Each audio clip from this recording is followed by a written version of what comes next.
Welcome to this week's Fireside Chat with Jesse. I am joined today by Ron Elwood, Vice President of Business Development at Navitas Credit Corp. Thanks for joining me, Ron. Thank you very much for having me, Jesse. Excited to be here.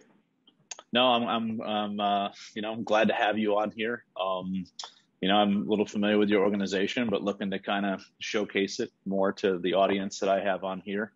And, I guess we'll just kind of start off, Ron. Do you mind just kind of introducing yourself and your career to date in equipment finance? Sure. So I have been a part of the team that I work with here in South Carolina, originally dating back to 1999. So my history in the industry is completely with just this group of people. Back in 1999, we were known at that time as Republic Leasing Company. For the folks out there that remember that name, we subsequently became Netbank Business Finance. We were owned by Leaf for a period of time. And then in 2011, we became a part of Navitas. And so we have grown the team since 2011 under Navitas to where we are today. My personal history within the company, I started out back in 99 as an application-only credit analyst, decisioning deals. I think our app-only limit back in those days was maybe 25,000.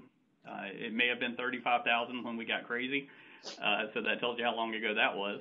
But so I did a little bit of commercial credit analyst work as well for a few years, and then eventually made my way over into a business development role. And so that's where I have been since roughly 2003 or so, strictly in a business development capacity. And so at that time, Dwight Galloway and Charles Randall were the original two founders of the old Republic Leasing Company. And I was basically under Dwight's tutelage for many years, as a number of us here in our office, were originally. And then when I rejoined so in 2010, I left the industry and came back in 2017 under Navitas, and have been here since 17. And we were, up until Deborah Jones' retirement last month, we all worked under Debbie since 2017 when she took over after Dwight moved out of the role heading up the operation here. And then as of last month, I also became, as you mentioned, Vice President for Business Development for our division, the Partner Funding Credit division of Navitas, where I work. Awesome. Congratulations. And I did not know you were back there in 99. Maybe our paths crossed. So I was kind of telling you a little bit beforehand. So Navitas was like one of my first sales calls that I had when I was, 24 at OSG. And like I rented, the car, no status, right? Whatever. You're sitting in a middle seat going down to Columbia. I got a purple PT Cruiser. Nice. And my boss was like, "What is this?" I'm like, "I don't know, man. Like, it's like this is what they get. They gave me." But at that point, there it was. Debbie. Did it have was leather seats? That's the most important part. Did it have leather seats? I don't know. Probably not. It really didn't matter, did it? Probably not. There was. I don't even think there was probably not. Probably a key that turned. Right. The PT Cruiser had never heard of a push button start at that point. Manual windows, you just gotta love it. But I remember that, and at that point, that was Netbank. So obviously, I met Dwight, Debbie, and Pam, I believe, who was the CFO at that time. But they were actually, I think, the fourth customer I'd ever signed in equipment finance, back under the Netbank umbrella. Sure. So yeah, that's definitely going back a ways. You mentioned a few names there that very highly thought of in the industry, and some not necessarily in the industry anymore, but a lot of history there for sure. That's great that we sort of share that history from all those years ago. Yeah. So for those people who might not be, I know you mentioned a little bit about Navitas. Do you mind just kind of talking about the industries that you serve? Ticket size, geographic locations, et cetera. Sure. Yeah, so the division that I work for, the Partner Funding Credit division, first of all, I'd mention that we strictly do broker and third-party originated transactions. Okay. That is specifically what we do within the Navitas group of companies or divisions. And so as far as the products that we offer, we're application only from $10,000 to $250,000. We will look at full financial statement transactions up to, 1.5 to $2 million in size. We're really good up to about the $500,000 range. We are bank owned. So one thing I failed to mention earlier is United Community Banks acquired us back in 2018. And so we are now fully funded by the bank. And so that has allowed us to expand our offerings up into, larger commercial size transactions for good credits. We're a credit focused lender. That's the other thing that I'd mention. The reason we're called Partner Funding Credit is that's very much our focus. And so that allows us to do, all kinds of equipment and industry types. Of course, we have our short list of things we don't like to do in industries we don't like to be involved in. But really, it's all about credit. For really good credit, we'll do a lot. Fantastic. And you guys are, I'm assuming you have customers throughout the U.S.?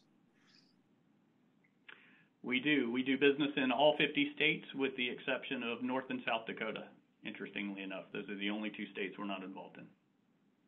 That is interesting. Yeah, we get that comment a lot. Typically, I hear Louisiana Louisiana is typically one of those where it's like, it's a tax mess, so I'm just going to stay away from that one. Right. And we deal perfectly fine in Louisiana. So I think it has to do more with how we've interpreted the usury laws in those particular states. Another state I'd mention is California. We do ask that our brokers have a California lender license and that whole routine. We don't have to go into the weeds with that. But, so we do business nationally outside of the Dakotas. And then as far as obviously your corporate headquarters, well, I mean, I know it's in Columbia, right? Like, do you have any other offices throughout the U.S. from a brick and mortar? Sure. So our offices are in Columbia. Navitas' headquarters are actually down in Ponte Vedra, Florida, just outside of Jacksonville. Okay. And so we have offices in Florida, New Jersey, Pennsylvania, Nebraska, and Georgia as a company. Gotcha. So we're pretty spread out. And are you guys 100% back in the office now, or you still have people that are working hybrid or just remote? We're 100% back in the office. There was a brief period of time last year in which we had a pretty sizable percentage right when the pandemic first took hold that we said, you know what, if you don't really feel comfortable coming into the office, we understand. So we had a number of people working from home for a period of time, but that really only lasted a few months, and we've been back in the office and been very fortunate. We haven't had too many cases especially within our group here in South Carolina. For the most part, we've been able to manage through great. That's fantastic. And then obviously it's, it makes it easier. I'm not sure from a hiring perspective, as you bring new people on, it makes that a lot easier because that they can be with other people instead of trying to train people remotely. That's right. I think we've all learned throughout the pandemic just how challenging it can be to handle work remotely. Of course, it has its benefits, and certain people like a lot of the aspects of working remotely, but from a managerial standpoint, and like you said, especially an employee training standpoint, it's got its challenges. So now we've all been very fortunate to be able to come into the office every day and not really miss a beat as far as operations are concerned. Yeah, that's fantastic. And then obviously you guys being like right next door to the University of South Carolina, do you go to like their job fairs and look for, I see the behind you there. That's right. I know I was excited when I was down there just because, it's an exciting school for athletics. Do you recruit a lot of talent from that university? We do. Navitas actually has, that's a great question. We have an interesting program that we've actually put out on LinkedIn a couple of times to highlight the program. It's a manager in training program, MIT program, as we call it internally. And so we recruit recent college graduates from a few different campuses, University of North Florida, Georgia Southern, and University of South Carolina are some universities that we recruit heavily and have been able to draw our talent pool from.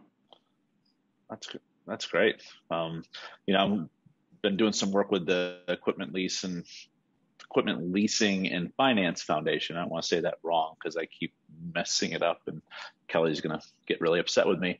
But they have that, academic outreach program. We can go on and give those presentations. So I'm not sure if you've ever done one of those at the university or not, but yeah.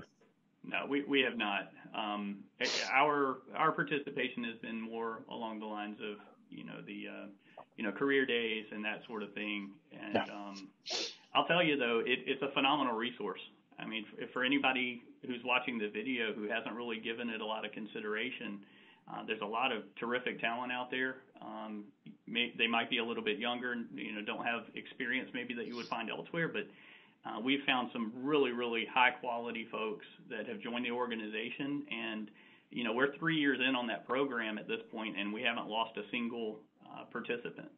No one has left the company since coming through that MIT program, wow, which I think is a testament to not only the program and the structure that we put in place, but I think it says a lot about the people. And you and I both know, Jesse, with the job market being what it is right now, retaining people, bringing people on board, that's easier said than done, right? So. Well, I mean, yeah, every time I'm on the phone with people, they always ask me, like, do you know someone who's doing this? And I'm like, yeah, but if I find them first, like, good luck. Like, it's hard to find good talent today. And that's one of the constant debates I always have, where it's like, you want to grow a younger workforce so you can mold them into the future of your organization.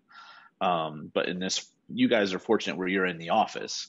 From a work from remote or hybrid perspective, it's like, how do you train those young people when you can't sit down in front of them? But that sounds amazing, what you guys have been able to cultivate from those universities. So good job. Yeah, I've been very, like I said, very impressed and excited about the fact that, we fully plan on continuing the program and continuing to draw from a really strong talent pool. And I just want to say kudos to hiring of Kim King. What has that been, 18 months? It's been over a year, right? Yeah, we hired her originally in December of 19. So, yeah, okay. Yeah, hard to believe how fast time has flown. But she and I were talking about that the other day. It's gone by really fast. And, yeah, Kim has been nothing short of a terrific hire for us, of course. For anyone out there who knows Kim King, she's great at what she does, absolutely. And of course, it's a different role that she's in now compared to her time at NEFA. But we had no doubt bringing her on that the relationship approach that she takes and just the relationships that she has in the industry, that she would do a great job, and that's absolutely proven to be true. We've got Tim McConnell, who also works with us in our business development department. And, Tim previously headed up our servicing side of the operation for several years. And so between the two of them, we've got, and myself, of course, heading up the group, we think we've got a terrific team. And we're actually very excited about continuing to grow. Kim's been a big part of that. Tim, with his prior experience and the skill sets that we all sort of bring to the table, it just works really, really well together. So that's good. Yeah, I know she's a good team player and obviously understands that broker third party side for sure, which is fantastic. So I guess speaking of Kim, the last time I got to meet you finally in person, well, I swear that we met like maybe 14 years ago, but I wanted to talk about that NEFA conference in Charlotte and just kind of get your thoughts. That was my first conference since the ELFA annual in 19. What were your thoughts kind of going into that, Ron? And what did you feel when you left Charlotte? Great question. I was extremely excited, first of all.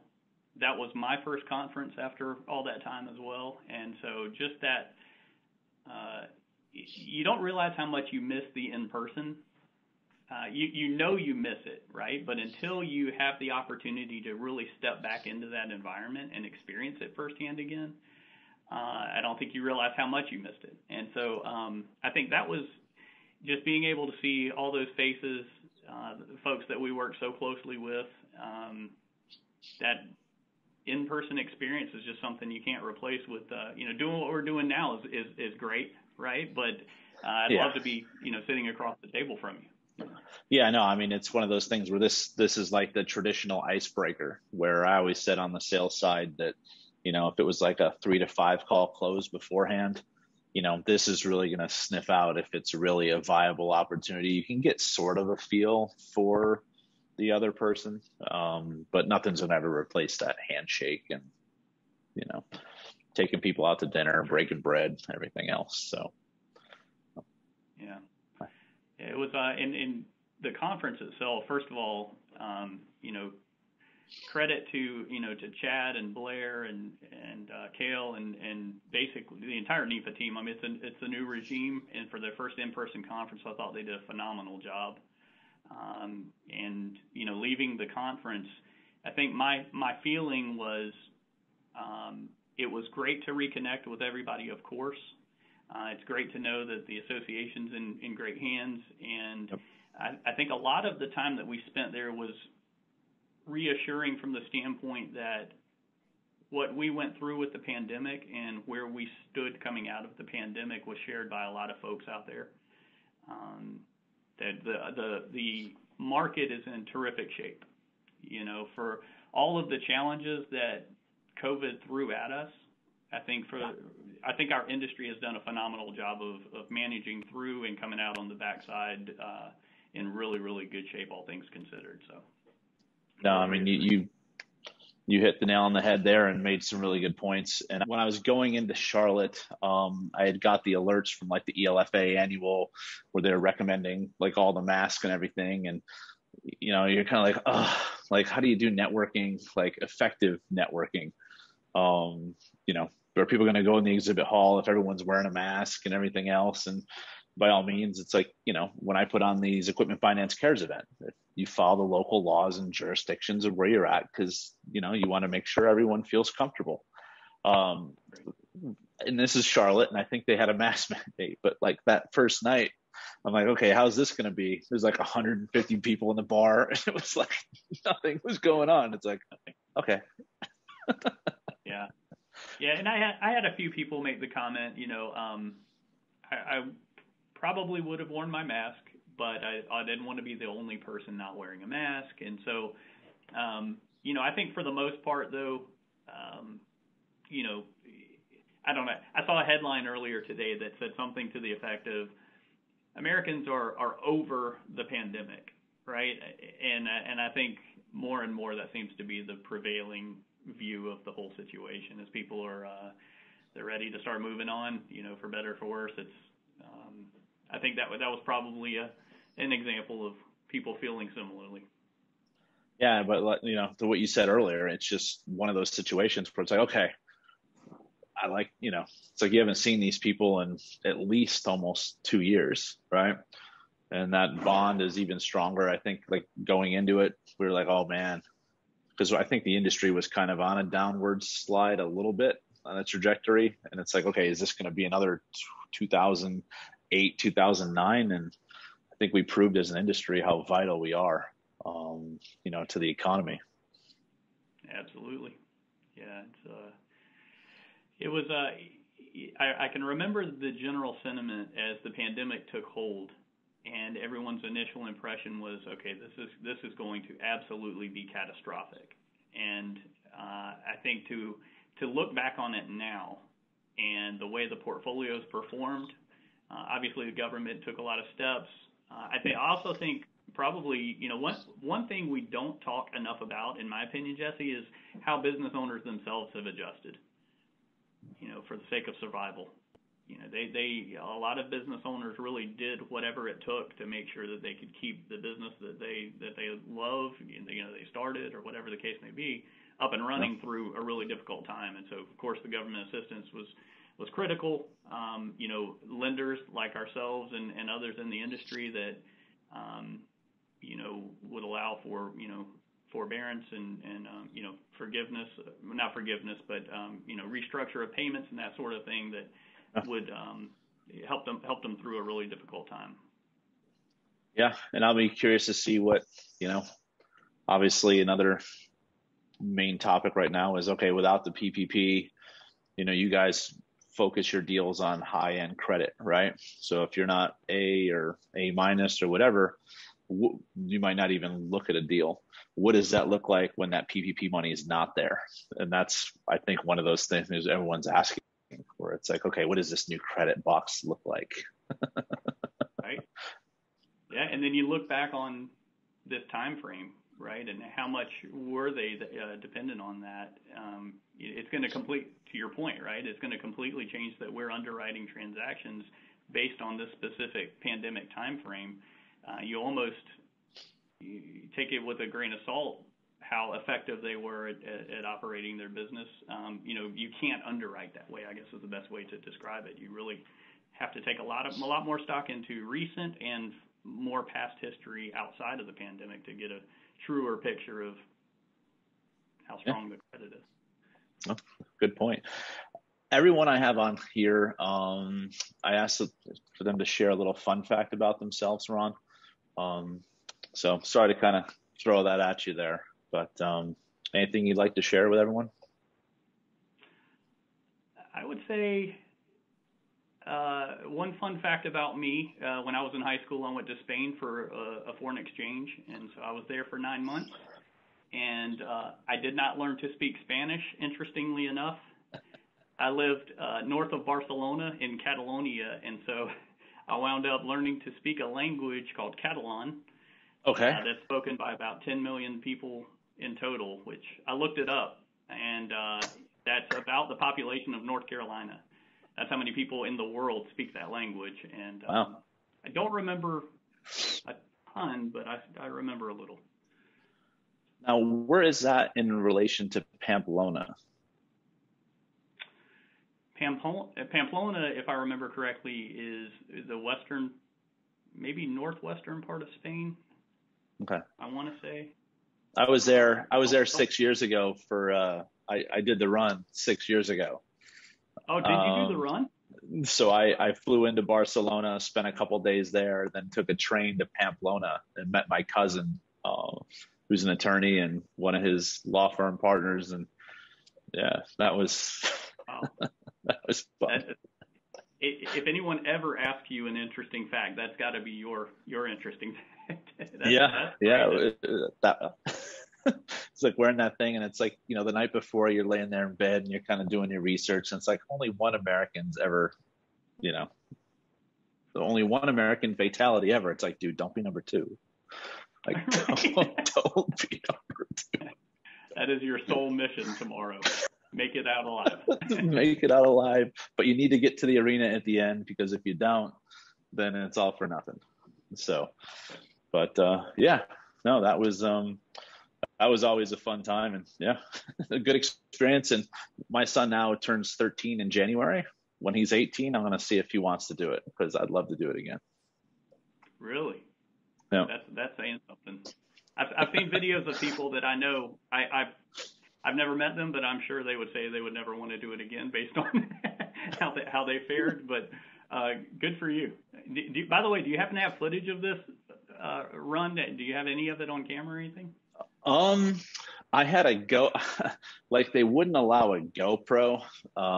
So I have an old iPhone that has the audio of it, because if they find you with this stuff, they kick you out.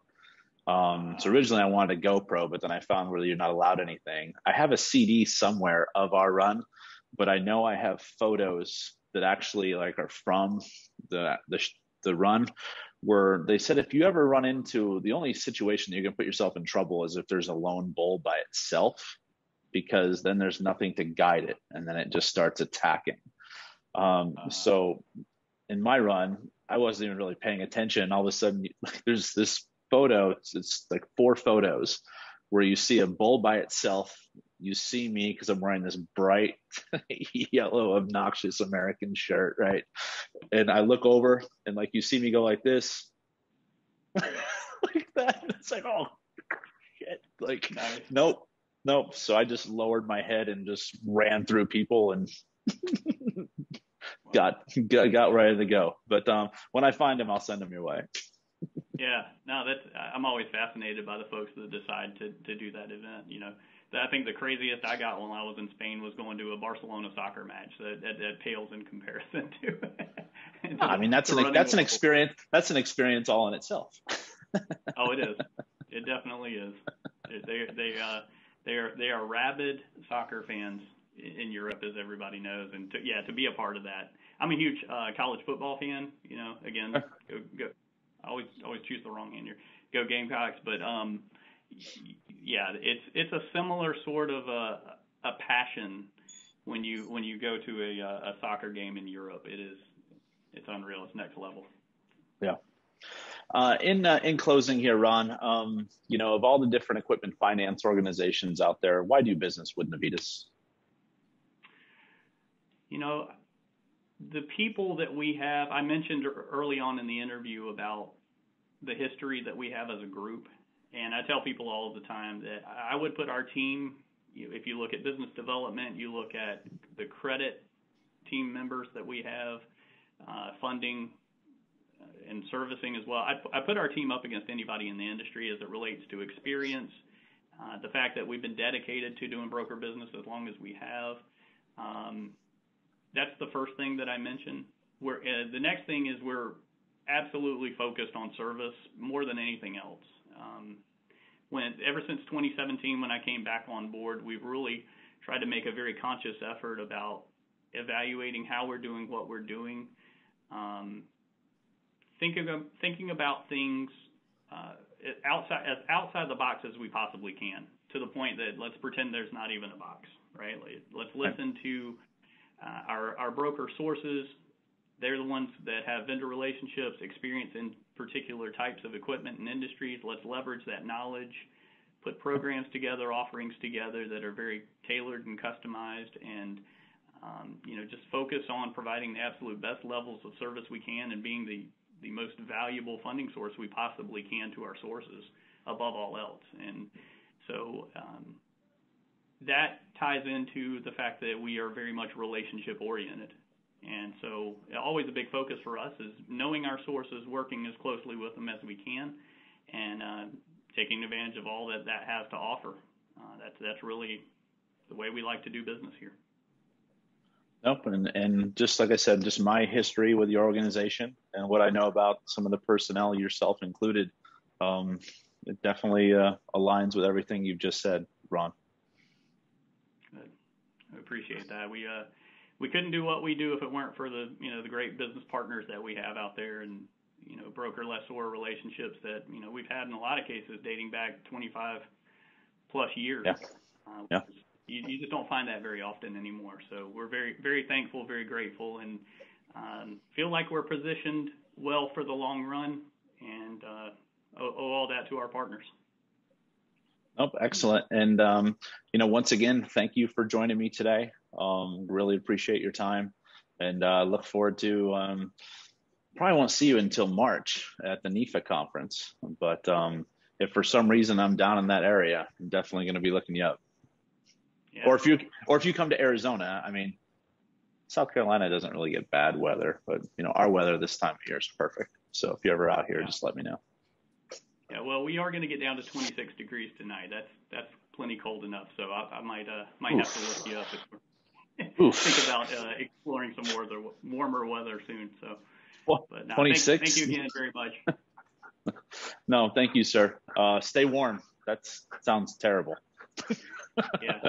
And my dog just made an appearance, so I apologize, but you gotta love it.